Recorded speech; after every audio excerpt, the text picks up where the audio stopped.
Mihi. Mihihi. Mihi. Ano ko nung mihi?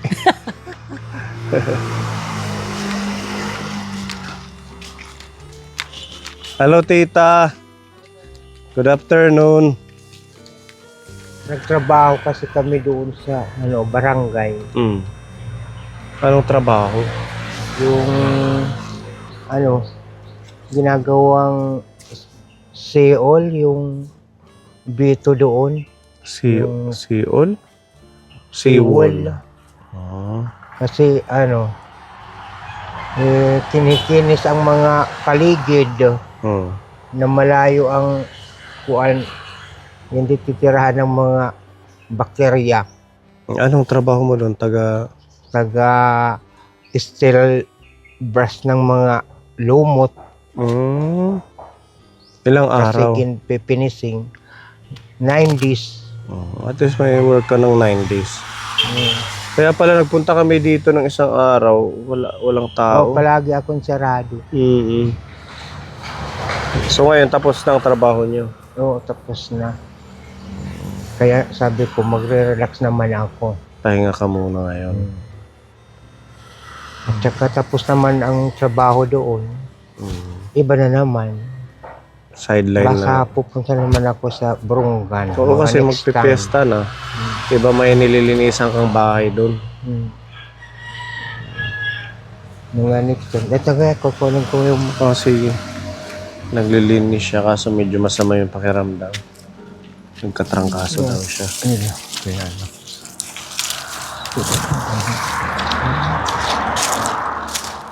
ginigihay ko yan. Naubos na pala kayong mga gihay ko. Ay, mga ting-ting. Oo, yan. Ginigihay ko yan. Ikaw ubos lang kahapon. Lilinisan ko na naman ito bago ako makaalis do ay pumunta sa Burungan. Lilinisan ko muna ito dito. Nagpiesta pala kayo dito. Oo, nung 22-23. Sarado yung bahay mo, mamimiesta kami sa Nandun ako kilakuan. Areñula. Areñula. Diyan sa baryo. Kaya pala, sabi ko hindi yata naghanda si tita. 2 days doon, Sabado ako pinapunta doon. Tapos doon na lang ako natulog. Dahil sa noong linggo, sabi nila baka sundan ka ng mga binata dyan, dito ka na lang matulog. O hindi, siyempre pumayag naman ako. At least nakalibre ka ng handa, hindi ka nagluto. Meron ba nga dyan na ititira na kuwan, yung dinardaraan. Ano yun? Yung dingo. Dinuguan. So nagiinom ka ngayon ng gamot? Oo. Tapos na ako mag-inom ng gamot. At saka gumagaling naman ang sipon. Wala na. Magpalakas ka muna. Tsaka biglang naulan, di ba? Kahit ganitong baka mabinat ka. Huwag ka munang labas ng labas. Talagang natutulog. Pahinga ka Kasi muna. Kuwan ako. Kumbaga sa trabaho. Tara, dito sa bahay. May dala tayong bigayin na ayuda sa'yo. Kaya nahalagayan. Kumusta yung bahay? Wala pang tulo? Maayos pa rin. Wala pa naman sira. Wala pang sira. Oo. Pinapabigay ni Tita Pedi, 10 kilong bigas. Halagang 1,000 po ito. Tsaka may biskuit, may mga dilata. Ito manok, lutuin mo na lang to. Para makahigop ka ng sabaw. Maraming salamat, Tita Fidi, sa mga naihandog mo sa akin na hindi ko makakalimutan habang ako'y nabubuhay pa. Gagawin ko ang nararapat kong gawin na maisakatuparan ko ang pag-aalaga sa katawan ko. Tsaka, Hindi ko mapabayaan. senior na din si tita, di ba? Senior ka na? Wala, hindi pa ako senior yan kasi wala pa naman sa akin yung pinapakubra. Wala pa sa akin ipinapakubra. Hindi, sa edad. Kahit hindi sa Sa kubra. edad, Senior over na. Over. Ilan, magkano Wala na? nang Magkano na pag-ibig. daw? Magkano ang edad mo? Ay, abot na ng 67. Ay, senior na pala. Oo. Senior Pero- na nga. Ano pa din, masipag ito si tita. Maano siya sa pagtitingting, pagbibenta ng mga listingting. Tsaka sideline niyang paglilinis ng bahay. Ano pa ba yung mga sideline mo? Bukod doon sa paglinis ng seawall. Kung may pagkakataon na naghahar ng trabaho, ay umi-extra ako ng mga kahit 5 days, ganon. Sana kung permanentihan ba, para ma-compute in the whole year income. Hindi naman permanentihan, minsan man lang. Okay At lang. least, Meron. hindi na rin kawawa. Meron din kaunting mga panggastos. Ganyan. Tsaka, bihira man natin siya nabibisita. At least na ano naman, na kukontinue yung Marami na kanya. lang tatanong,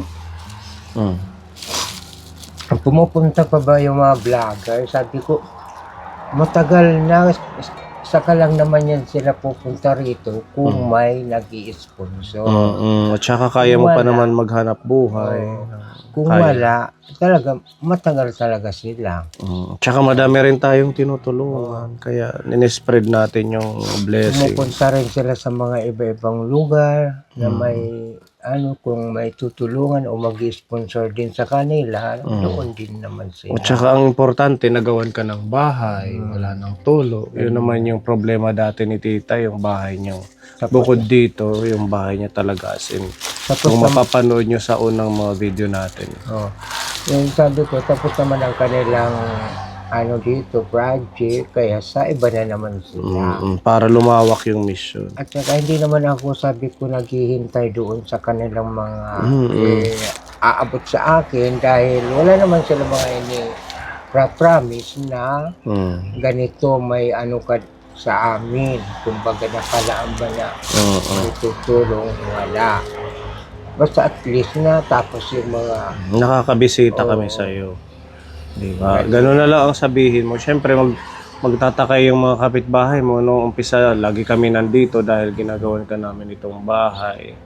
Tsaka, maraming nag-support. Kaya, hanggang sa ngayong taon, unti-unti, paisa-isa nakakabalik pa rin tayo kay tita. Ayan. Sana maging malusog ka lang at continue mo yung paghahanap buhay din. Ayan, buti meron tayong si Tita Pedi. Ayan, halagang 1,000 na groceries. At yun, nag-message din si Tita Alice. Actually, nung 1 linggo pa to dahil nga wala ka, hindi ka namin madatnan dito sa walang tao sa bahay mo. Kaya ito, tanggapin mo, pinapabigay ni Tita Alice 1,000. Pambili mo ng pagkain or extra na budget mo. Tita Alice, maraming salamat sa mga naibigay mo. Ganitong amount na malaking halaga na maitulong sa akin sa mga pang-araw-araw na kailangan ko. Basta salamat na lang. Ayan, thank Lalo you. na kay Sir na Pony Vlog. So, maraming salamat. Walang ano man po. Blessing yan sa inyo, Tita Donya. Okay pa naman yung bahay. Pwedeng masilip. Oh. Parang may tindahan. May tindahan. Parang Ganyan yan. Nag-i-stock palagi siya. lang ako niya nagre-receive sa mga yung mga ginagamit ko araw-araw. Mga Kasi basic needs niya. malako madama ako sa sabon. Pati sabon. Ang daming sabon, no? Toyo. Mga barita, ang dami. para wala na siyang problema. Kahit kumbaga hindi siya mag-work, meron siyang supply. Kahit walang pera. Nakakakuha naman pag wala akong nahawakan pera. Halimbawa, nagkataon walang asin, walang petrolyo. Oo. Aroy, parang hindi ko Stress. Sabi ko, ano kaya ang gagawin ko? Kaya sabi ko, pag may pera ako, Ina-advance mo na ang pamimili. Mamimili ako. Totoo yan, maganda nga naman. Kaysa sa magastos mo yung pera sa kung ano-ano. Tapos ito, may 10 kilong bigas. Galing kay Tita Fede, groceries. Tagal-tagal na naman ito. Mayroon pa naman ako bigas na isang biskwitan. Aabot ata ito sa mga mga hanggang sa December. Ganon. Mayroon pa naman Sa bagay kasi mag-isa lang kayo. At saka hindi naman tulad noon na maraming kumakain dito. Minsan na lang naman sila kumakain dito yung gusto kumain. Ganyan. Sige tita ha, God bless you. Sige. And thank you kay Tita Alice, kay Tita Fede sa pagmamahal ninyo kay Tita Donya. Tita Fede and Tita Alice, maraming salamat at saka kay Sir Raponi, Opo, walang ano man tita. Aldi. Itong mga niyog, pwede mo tong mabenta. Ang mahal ng niyog ngayon, 30 peso ang isa. Oo, maliit pa yun. Ha? Maliit pa. Mga konti Sana pa lang. kung marami na, Konti pa lang. konti pa lang. Iniipon mo muna. Oo, iniipon ko. Mga pag- laglag. Pag nag-100 pieces, o di, Kaya lang pala parang nandito. 2, 4, 6, 8. Mahigit 10 na. Pwede na rin ano. siguro mga December o kaya January. Kung mamumunga lahat sana, adi na magtatagal yan, magkakakuha na yan. Kung mamunga lahat, ang dami mong makukupra. Rin tayo, alalay sa ibang tao kung palagi ng makakakupra. Kaso matagal ang niyog, di ba? 5 years, mga ganun.